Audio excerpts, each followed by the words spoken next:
జగతి పుట్టుకకు ముందే పరమాత్మ సంకల్పం. తన కొరకు బ్రతకాలని, తన ప్రేమ తెలియాలని కష్టించి పనిచేసి ఈ సృష్టి కలిగించి మన కొరకు ప్రతిరోజు విశ్వాన్ని నడిపించను.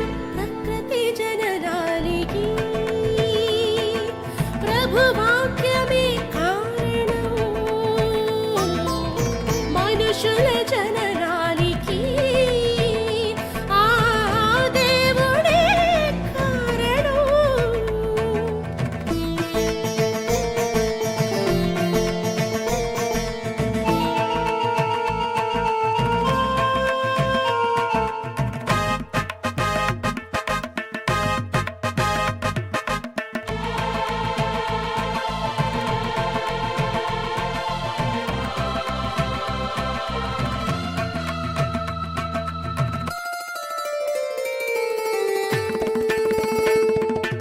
ఈ సృష్టిని పరిశీలించి అదృశ్య శక్తిని తెలుసుకో.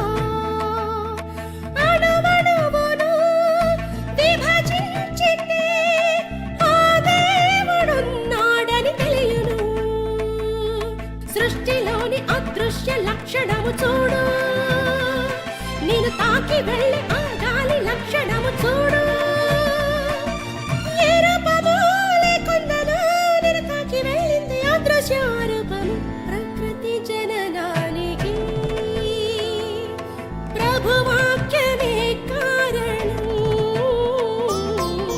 మనుషుల జననానికి ఆ దేవుడే కారణం.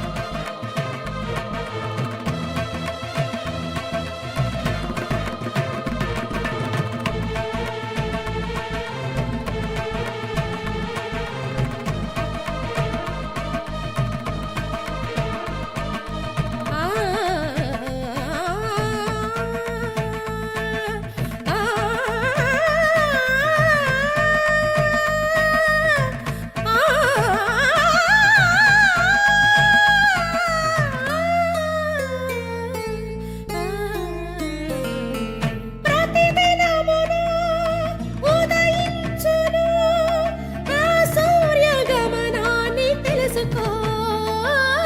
ప్రతి మనిషికి వెలిగించిన ఆ సూర్య శక్తిని తెలుసుకో. నిత్య శక్తి కలిగి ఉన్న దాన్ని చూడు, అంత శక్తి కలిగించే శక్తి ఎవరు? ఆ దేవుడే కలిగించెను, నీ కొరకే సూర్యుని వెలిగించెను. పరమాత్ముడే నడిపించెను, ఉదయాన్ని నీ కొరకు రప్పించెను. ఆ వెలుగు నీ కోసం, ఆ వేడి నీ కోసం, ఈ గాలి నీ కోసం, ఈ నేల నీ కోసం, ఈ నింగి నీ కోసం, ఈ నీరు నీ కోసం, ఈ కాయ నీ కోసం, ఈ పువ్వు నీ కోసం. ఎగిరే ఆ పక్షులను, తిరిగే ఆ జంతువును, పెరిగే ఆ మొక్కలను, సంద్రంలో చేపలను చేసిందెవరో? తెలియాలంటే సృష్టిని పరిశీలిస్తే పరమాత్మని చెబుతుంది.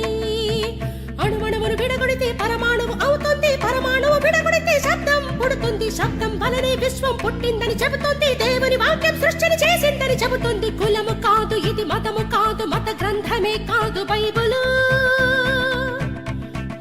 మహాజ్ఞానమని చదివితే జ్ఞానులైపోతారు అందరూ. విశ్వం పుట్టుక, వృక్షం పుట్టుక, మానవ పుట్టుక, జీవుల పుట్టుక, పక్షుల పుట్టుక,